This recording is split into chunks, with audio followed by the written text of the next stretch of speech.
I'd like to introduce you to my 1936 Monocoupe. It was built down in St. Louis, Missouri, Lambert Field. There was 150 of them built.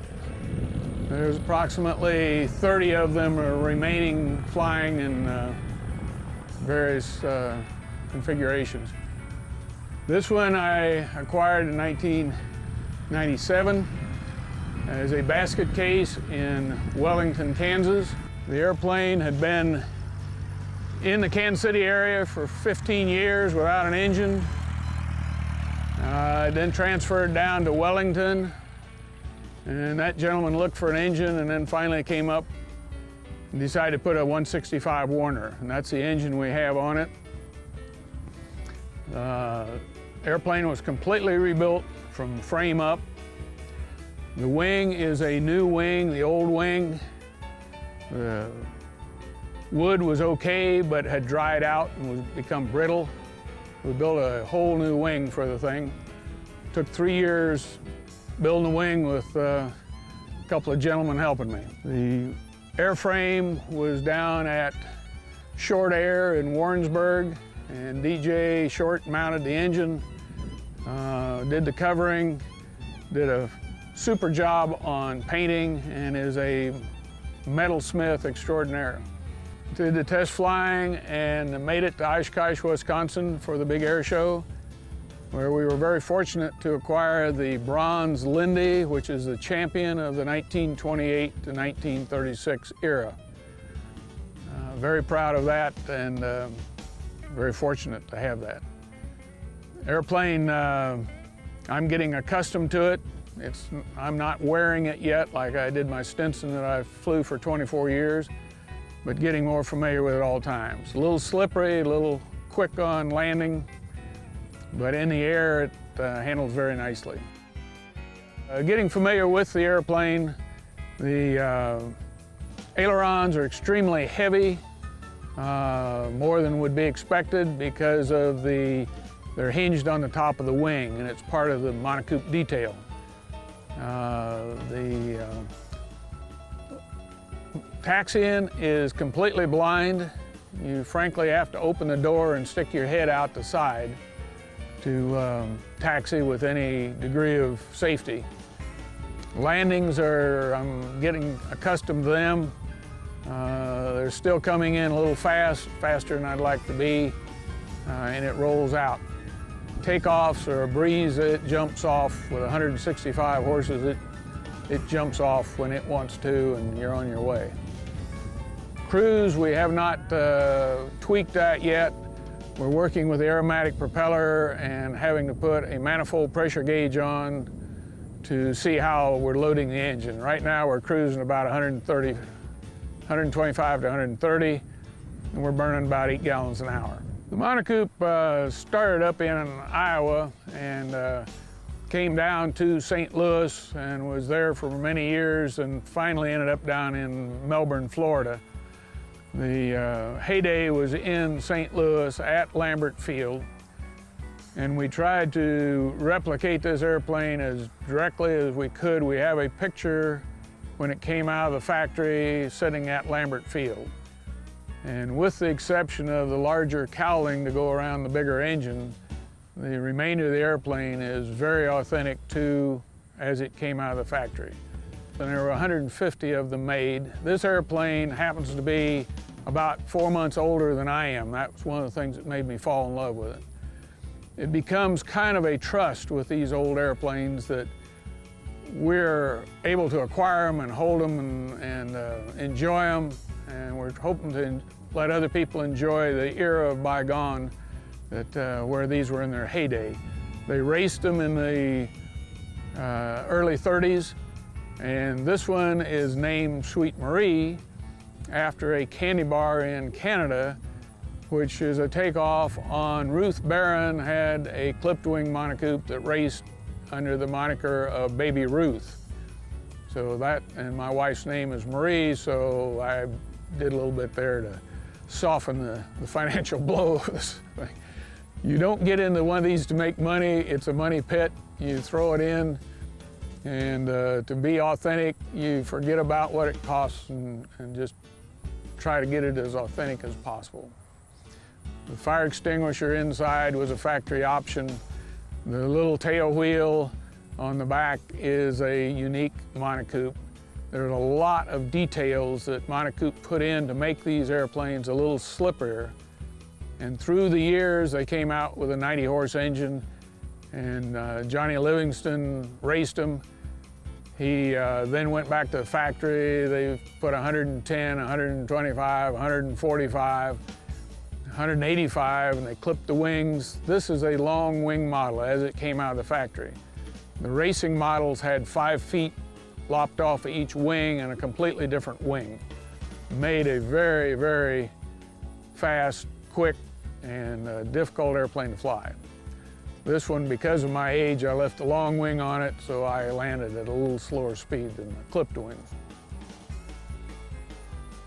On the original airplane, as it came from the factory, this is the original pitot tube to give vacuum for the system. And that is the original one that came out in 1936 on the airplane.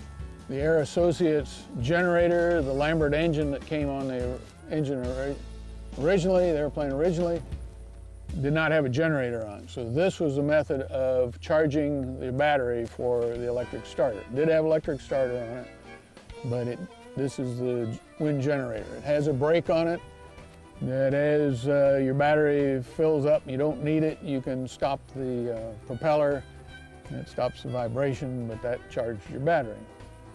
And this came on the original airplane. During World War II, we started in with very few airplanes, and the government confiscated a lot of private airplanes, Monocoupes being some of them. And some of these were used. This one was not used that way, but some of them were used and actually had a 100-pound bomb bracket on the bottom. They were used for shore patrol, looking for German submarines along the East Coast. The wheel pants are a distinctive Monocoupe moniker. They're very large. They cover a 650 by 10 wheel, which is quite large for the day, but you gotta remember that they were flying off of grass fields, mud fields, dirt fields, and needed that for flotation. One of the unique things on it is we have a removable hatch right here that is distinctly Monocoupe, and there's a partition right behind this that mud builds up on. And this is, take 2 screws out, you can put a garden hose and wash the mud out of your wheel pan. And that was a distinctive Monocoupe feature. As the fairings to the fuselage, to the struts, Monocoupe tried to make these as slick as possible to go as fast as possible.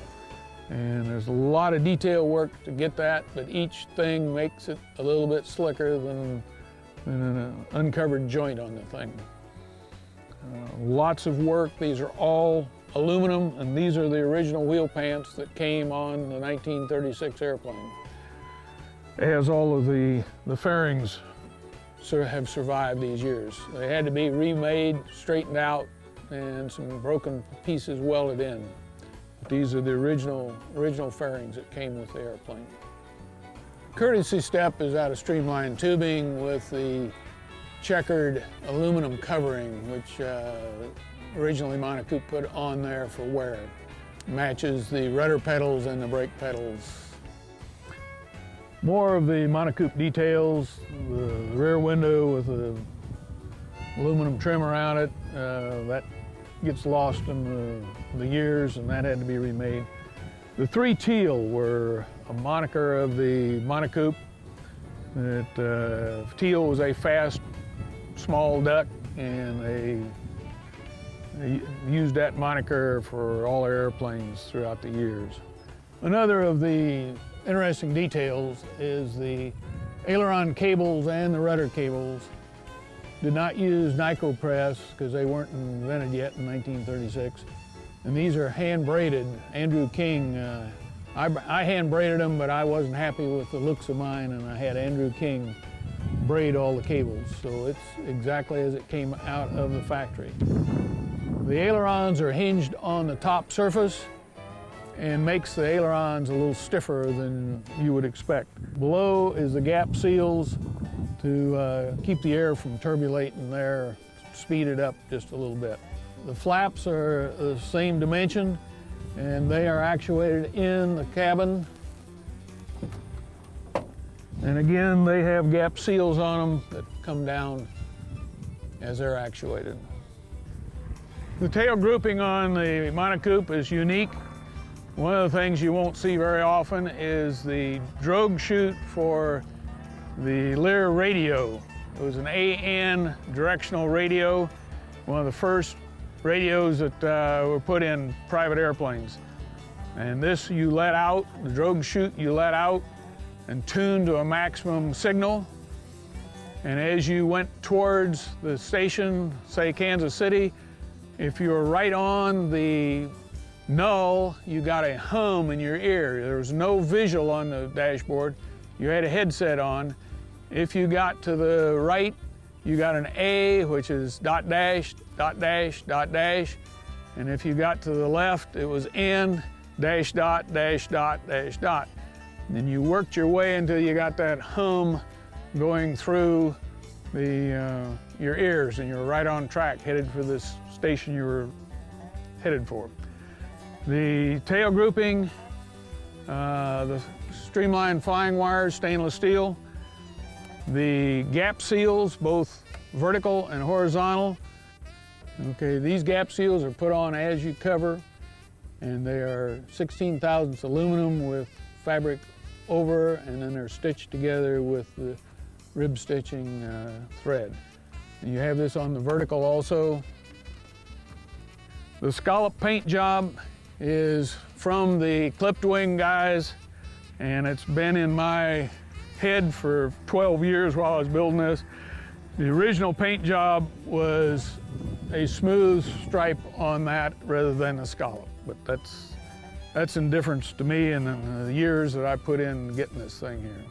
The NX, this one we were forced to go experimental exhibition because the 165 engine is bigger than has ever been put in a long wing monocoupe. They've been put in the clipped wings and up to 185, but this is the biggest engine in a long wing monocoupe.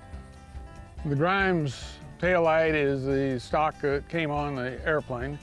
The tube was modified for the radio to hold the cable. These were mounted as the original was all tarnished and rusty, and we got a new Grimes light, tapped it in the same place that they had been tapped before. We raised the tail up on a can to see some of the details here. Very unique thing is the radius is made with fabric on this.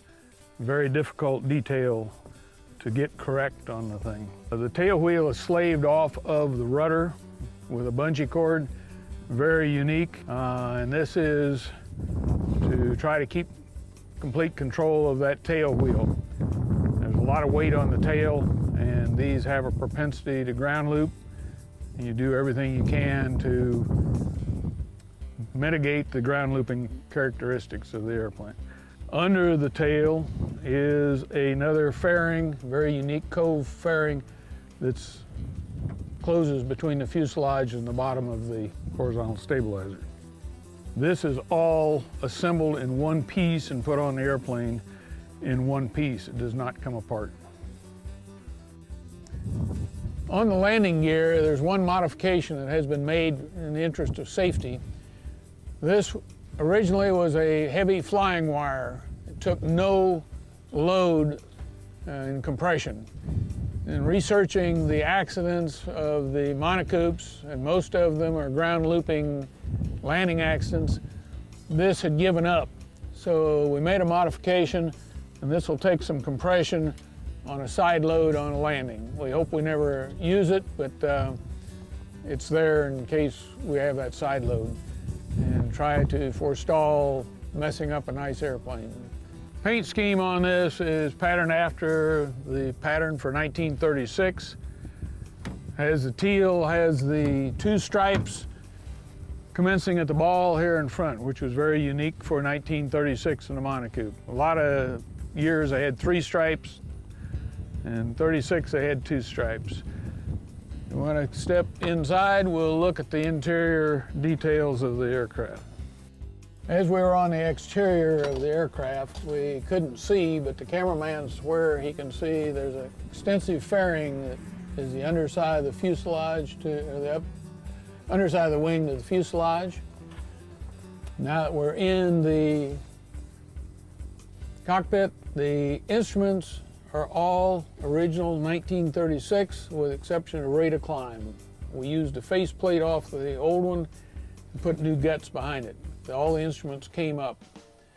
The Lear radio is the radio that was in this in 1936 that we explained on the trailing wire antenna, and this reel that allows the trailing wire antenna to go behind the aircraft.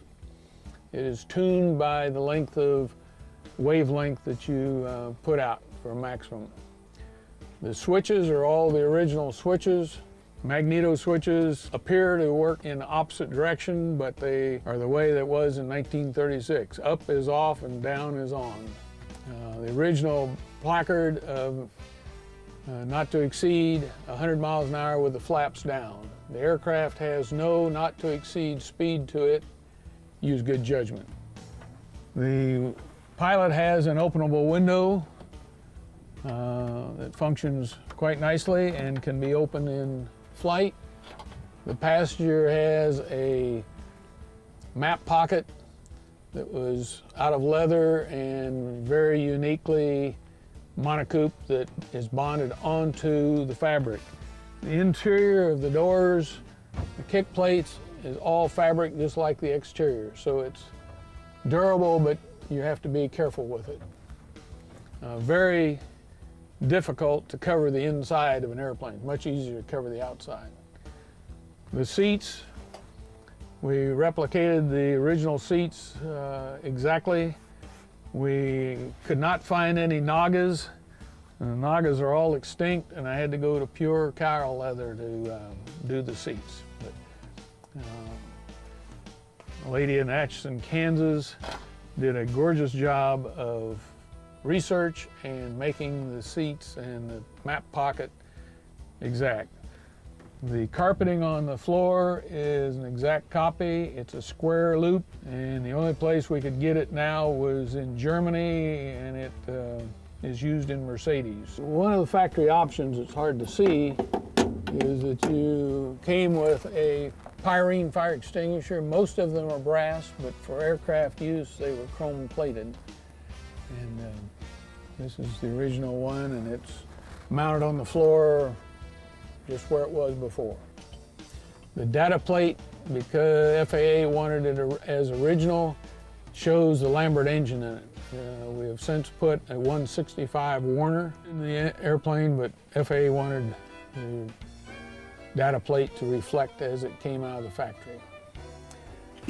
Again, the cables are spliced instead of Nico pressed, and it's all exposed here. One of the unique features of a Monocoupe is that the ailerons are actuated by this rod right by the pilot's knee.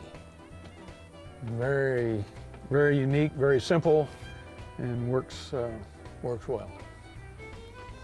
The rudder pedals are all covered with the checkered aluminum as the original were. The item in the middle is the brake for the generator that we saw earlier, and that will stop the blades of the generator if you don't want it running. One of the unique hidden features on this is that in 1936, the AN bolts that we get now have got a gold haze to them. In 1936, they were just cadmium plated, so the bolts, we either have to find original CAD plated ones or have them stripped of the gold. And all the fittings and all the nuts are castellated with cotter pins and not using the friction, non-vibrating nuts that are in use today.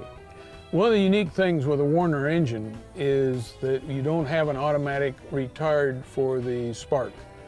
to start, and you manually can advance the spark to catch it, and then it is retarded at full power. New wing, and we kept it natural. These are the fuel gauges. There's one on each tank. There's 14 gallons in each wing root. And coming around, this is the rear spar, and you see the front spar. These pegs, there's a 22-to-1 splice of this spar to give the 1-degree dihedral in the wing. It happens right here. This is the end of the glue joint right there. Okay, the wing is held on by 4 bolts. The interior of the baggage and window compartment is all fabric. Very difficult to get a uniform cove on these things. And this is a steel tube of the structure that you see right here. The flap that you saw before, and this is the actuator that actuates the flap. The luxurious baggage compartment is rather limited on this. Underneath here we have a 9-gallon auxiliary tank for the bigger engine. The original baggage compartment went down about 3 inches further, but that is sum total. You can't carry your golf clubs with you or your fishing rods. And I've asked my wife to cut the handle off her toothbrush so it would fit in there. But in 1936 they evidently traveled lighter than we are in the present day. This is the original parking brake. It had mechanical brakes on this airplane. We have since converted very carefully to Cleveland hydraulic brakes, and this actuates the cylinder for the hydraulic brakes. It was actuator for the mechanical brakes, and now it's the actuator for the hydraulic brakes. Okay, we're gonna go fly. We've got to get the radio set on. And here's the antique headset. It is not a David Clark. It's made in Huntington, New York, back in the 1936.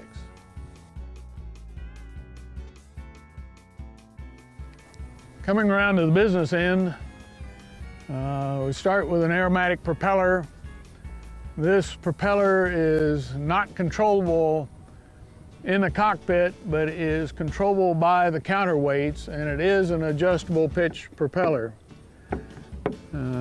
Used on many of the monocoupes. They're getting fairly scarce, and you have to find a hub, one of the original hubs. You got to talk somebody out of it. The blades can be made now. These happen to be original blades. But we're working with it right now. By changing these weights, we can change the pitch of the propeller at certain RPMs. It's a wooden blade.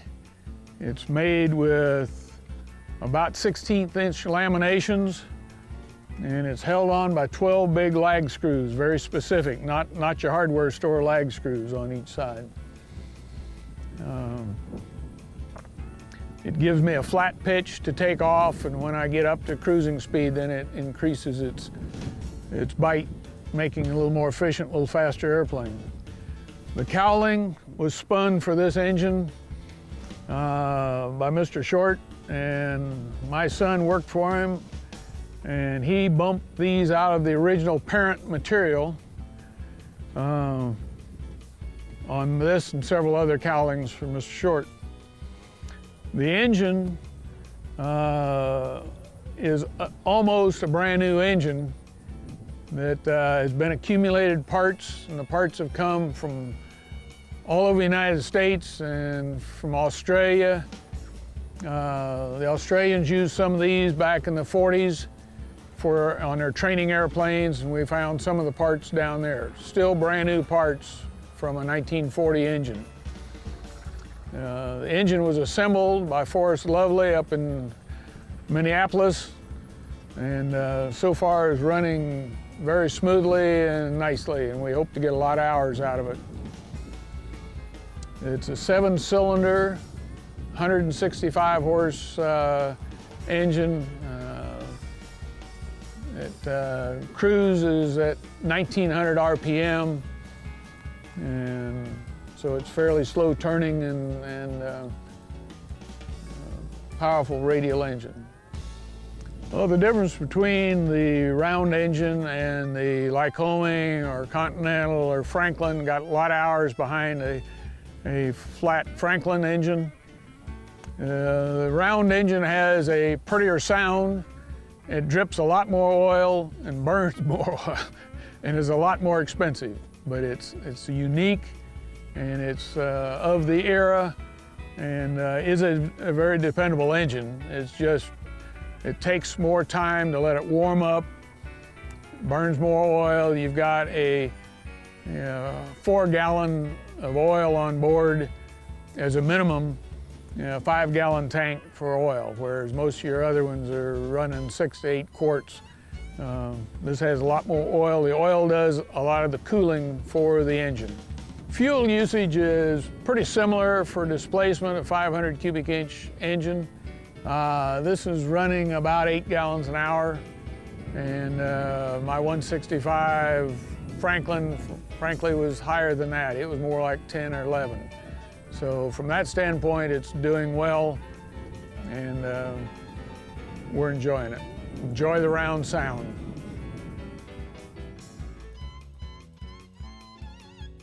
One of the reasons for the 165 engine over the 145 is the 145 still has Zerks on the rocker arms, so you have to grease your rocker arms every 10 to 15 hours. This one has a full pressure system, so it was the next era of improving engines through the 30s and 40s. Everyone's got a hero through the years.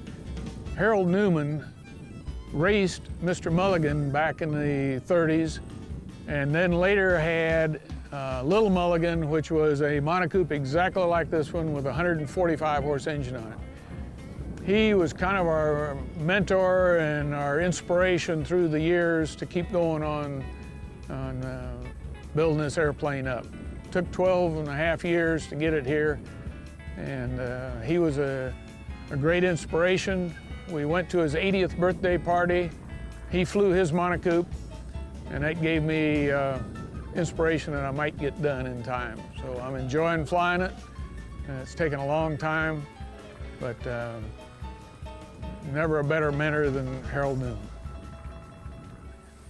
The airplane, as we said, is named Sweet Marie. That's my wife, and she put up with 12 years. We're enjoying it.